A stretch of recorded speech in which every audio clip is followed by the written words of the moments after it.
ಬೀಳಿಸ್ತಾರ Modi and team? Super exclusive.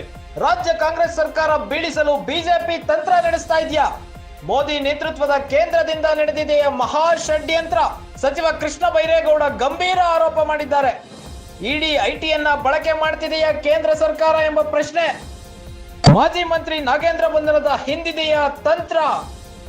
ED ಐಟಿಯನ್ನ surgical strike ತರ ಬಳಸಿಕೊಳ್ತಿದ್ದಾರ ಕೇಂದ್ರ ಸರ್ಕಾರದವರು.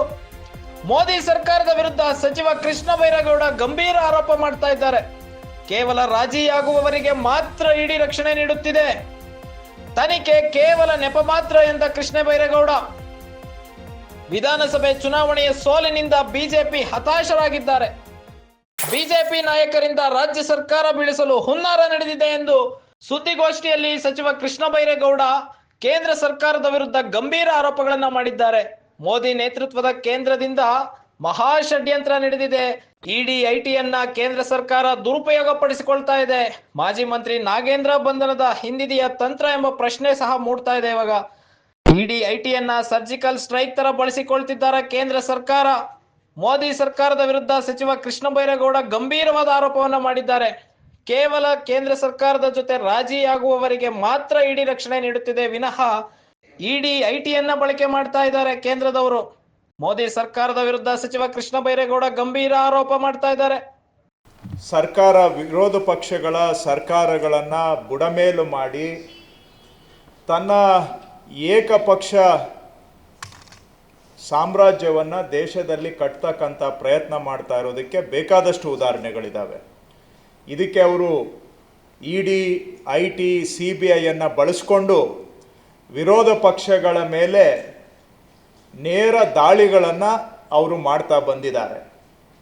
ಇಡಿ ಐಟಿ CBIಯನ್ನ ಸರ್ಜಿಕಲ್ ಸ್ಟ್ರೈಕ್ ಥರ ಅವರು ವಿರೋಧ ಪಕ್ಷಗಳ ಮೇಲೆ ದಾಳಿಯನ್ನು ಮಾಡ್ತಾ ಬಂದಿದ್ದಾರೆ. ಅದರ ಮುಂದುವರೆದ ಭಾಗವಾಗಿ ಕರ್ನಾಟಕದಲ್ಲೂ ಕೂಡ ಹತಾಶ ಮನೋಭಾವದಿಂದ 2019ರಲ್ಲಿ ಯಾವ ಥರ ಆಪರೇಷನ್ ಕಮಲ ಮಾಡಿ ಇಲ್ಲಿದ್ದಂಥ ಸರ್ಕಾರವನ್ನು ಬುಡಮೇಲು ಮಾಡಿದರು, ಅದು ಈ ಬಾರಿ ಆ ರೀತಿ ಮಾಡೋದಕ್ಕೆ ಆಗೋದಿಲ್ಲ ಅಂತ ಹೇಳಿ ಇಡಿಯನ್ನು ಬಳಸ್ಕೊಂಡು ಇವತ್ತು ಕರ್ನಾಟಕದ ಕಾಂಗ್ರೆಸ್ ಸರ್ಕಾರವನ್ನು ಬುಡಮೇಲು ಮಾಡ್ತಕ್ಕಂಥ ದಾಳಿಯನ್ನು ಕೇಂದ್ರ ಸರ್ಕಾರ ಮಾಡ್ತಾ ಇದೆ. ಇವತ್ತು ತಾವು ಕೇಳ್ಬೋದು, ಹೇಗೆ ಹೇಳ್ತೀರಾ ಇದನ್ನೆಲ್ಲ ಅಂತೇಳಿ ಅಂತ.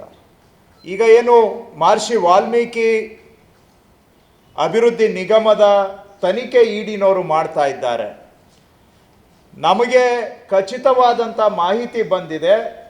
ಅದಕ್ಕೆ ಬೇಕಾದಂಥ ಪುರಾವೆಗಳನ್ನು ಈ ದಿನ ಮುಂದಿನ ದಿನದಲ್ಲಿ ತಮ್ಮ ಜೊತೆಗೆ ನಾವು ಹಂಚ್ಕೊಳ್ತೇವೆ. ಆ ತನಿಖೆ ನಡೆಯುವಂಥ ಸಂದರ್ಭದಲ್ಲಿ ಯಾರು ತನಿಖೆಗೆ ಒಳಪಟ್ಟಿದ್ದಾರೆ ಅವರನ್ನ ಮೇಲೆ ದಬಾವಣೆ ಒತ್ತಡವನ್ನು ತಂದು ಸರ್ಕಾರದಲ್ಲಿ ಉನ್ನತ ಮಟ್ಟದಲ್ಲಿರ್ತಕ್ಕಂಥವರ ಹೆಸರುಗಳನ್ನು ಕೂಡ ತಾವು ಹೇಳಬೇಕು. ನೀವು ಹೇಳದೆ ಹೋದರೆ ಇಡಿಯ ಪವರ್ ಏನು ಅನ್ನೋದು ನಿಮಗೆ ಗೊತ್ತಿಲ್ಲ, ನೀವು ಕಷ್ಟಕ್ಕೆ ಸಿಕ್ಕಾಕೊಳ್ತೀರಾ. ನೀವು ಬಚಾವಾಗಬೇಕಾದ್ರೆ ಉನ್ನತ ಮಟ್ಟದಲ್ಲಿರುವಂಥವರು ಕೂಡ ಇದರಲ್ಲಿ ಭಾಗಿಯಾಗಿದ್ದಾರೆ ಅಂತ ಹೇಳಿಕೆಯನ್ನು ಕೊಡಿ ಅಂತೇಳಿ ಈ ತನಿಖೆಗೆ ಒಳಪಟ್ಟಿರ್ತಕ್ಕಂಥವರ ಮೇಲೆ ದಬಾವಣೆಯನ್ನು ಮಾಡ್ತಾ ಇದ್ದಾರೆ, ಒತ್ತಡವನ್ನು ಏರ್ತಾ ಇದ್ದಾರೆ. ಅಧಿಕಾರ ದುರುಪಯೋಗ ಮಾಡಿಕೊಂಡು ತನಿಖೆಯನ್ನು ತಪ್ಪು ದಾರಿಗೆ ಕೊಂಡೊಯ್ದು ಇದನ್ನು ಕೇವಲ ಒಂದು ಚುನಾಯಿತ ಪ್ರಜಾಪ್ರಭುತ್ವದ ಸರ್ಕಾರವನ್ನು ಬುಡಮೇಲು ಮಾಡೋದಕ್ಕೆ ಇದನ್ನು ಬಳಸ್ತಾ ಇದ್ದಾರೆ ಬಿಟ್ಟರೆ ನಿಜವಾಗಿ ಇದರಲ್ಲಿ ತಪ್ಪಿತಸ್ಥರನ್ನು ಹುಡುಕುವಂಥ ಕೆಲಸ ಮಾಡ್ತಾ ಇಲ್ಲ ಇಡಿನವರು.